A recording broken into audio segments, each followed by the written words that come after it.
What's going on, everybody? Welcome to the Realm Status, your monthly update for everything Camelot Unchained. This month, we will be going over the April update.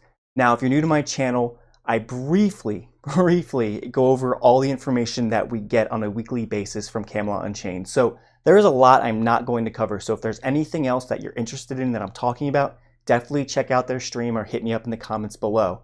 With all that being said, let's get started.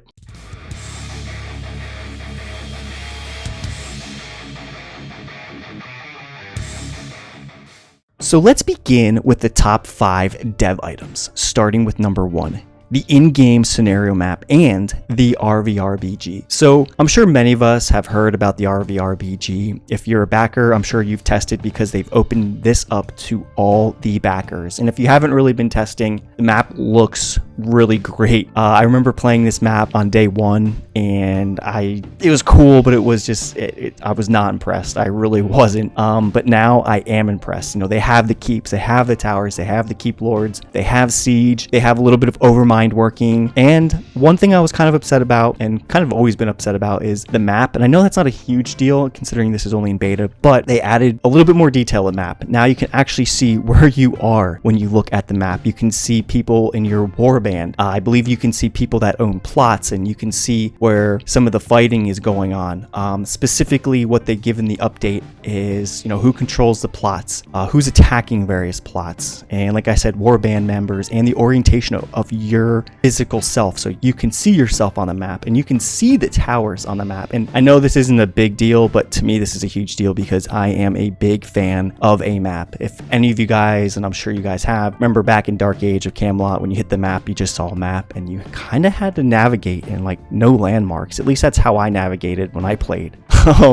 But yeah, I love maps. I love any small things that just make traversing much easier. All right, moving on to number 2, Soul Essence Shards. This is a feature that will be playable in the RVR Battleground scenario. So my understanding is that these essences are going to be used a lot for crafting when this game launches. But for the RVR Battleground, they're going to act as a temporary buff and a temporary debuff. For example, if you kill somebody, they are going to drop a piece of their soul that you can pick up. Once you pick up that piece of soul, you'll get a boost to all your stats, or at least to your damage and your healing power and things like that. On the flip side, when you die and your soul is collected, there's going to be a small debuff, meaning that you're gonna lose some of that healing or damage or some of those stats, but only for a small duration. So I assume the buff and the debuff will have the same duration, and I don't know if they're going to stack. That's definitely something that I was thinking about. But again, I think this is only going to pertain to this scenario. Like I said before, my understanding of these soul essences, they're kind of more tailored towards crafting. All right, moving on to number 3, ability bar customization.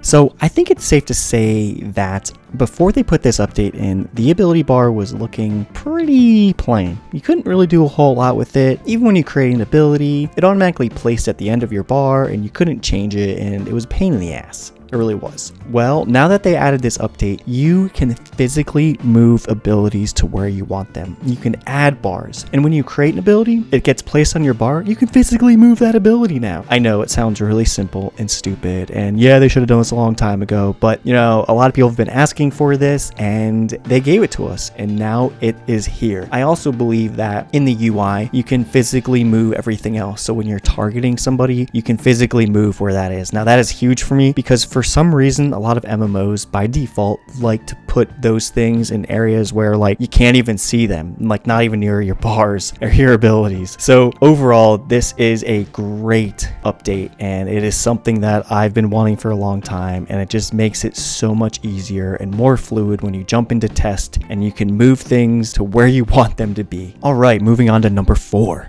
Progress on the DEVOUT class. The DEVOUT class is officially in for testing. Well, it's been in there for a while. Currently, the Devout class has a majority of their intended components, including a few class-specific bits. I believe they also have their weapons. There has been a number of bugs fixed, but there are some things that need to be ironed out. One example that they briefly talk about are the Hellhound masks. Now, I think what they're trying to do is make the mask a weapon and not like a piece of armor. So if you look at the abilities in the Hellhound just in general, some of their abilities require the class to take their mask off. So I think they're working on things like that. I could be totally wrong with how I was interpreting everything, but if you want more details, go ahead, check out the newsletter and check out the live stream as well. Finally, number 5, placeable doors. So doors have come up a lot. I mean, they've come up a lot in a lot of the updates I remember covering. We've seen a lot of artwork, but finally they are in. Now, they don't act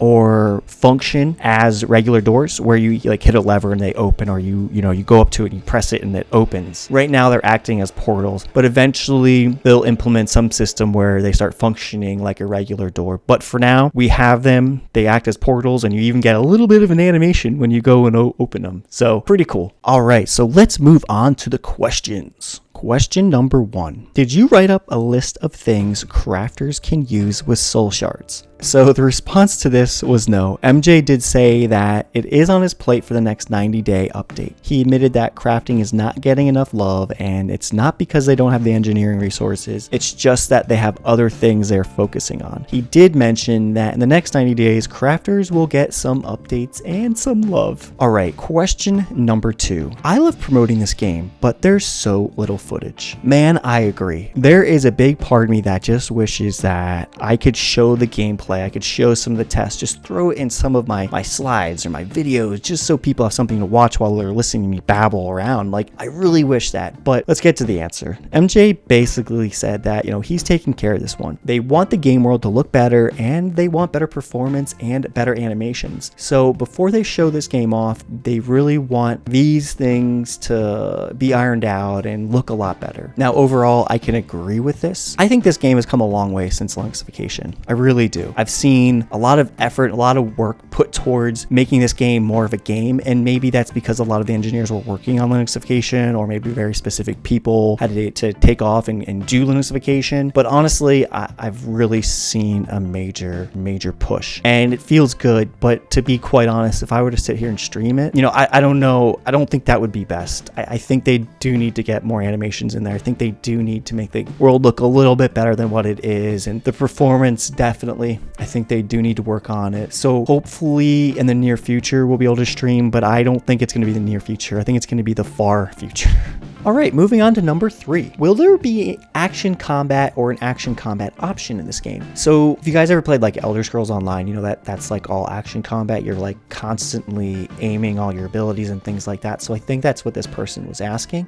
So essentially he said that there'll be some action like combat. He specifically said the siege weapons, you'll have to aim the siege weapons and things like that. But I also think that some of the abilities that you'll be able to craft and create, you'll be able to aim those abilities. So I don't think every ability is going to be like tab target necessarily, but again, I could be wrong. I could be misinterpreting things that I'm reading into and stuff like that. But I think mainly this is going to be a, tab target game, like a traditional game that we're all very much used to. All right, question number 4. Do you feel 3 realms are better than 2 realms? So I like this question because it leads into the 5th question very nicely. And this question also comes up a lot. So first, let's talk about the response. Mark basically says, yeah, having 3 sides, that means 2 sides can gang up on the winning side. And essentially this creates balance. Now, a lot of people will counter this and say, well, why did you have only 2 sides in Warhammer? And then MJ will say, well, we were supposed to have 3 sides in Warhammer, but with how everything went, and I think this is kind of saying EA and how a lot of things compiled and built up and all this other stuff, they released with 2. And I know I did a video where Mark kind of talked about this a little bit more detail. He even goes into a little bit more detail in this video, but for a fact, I think we all know that MJ didn't want Warhammer to release with 2 factions.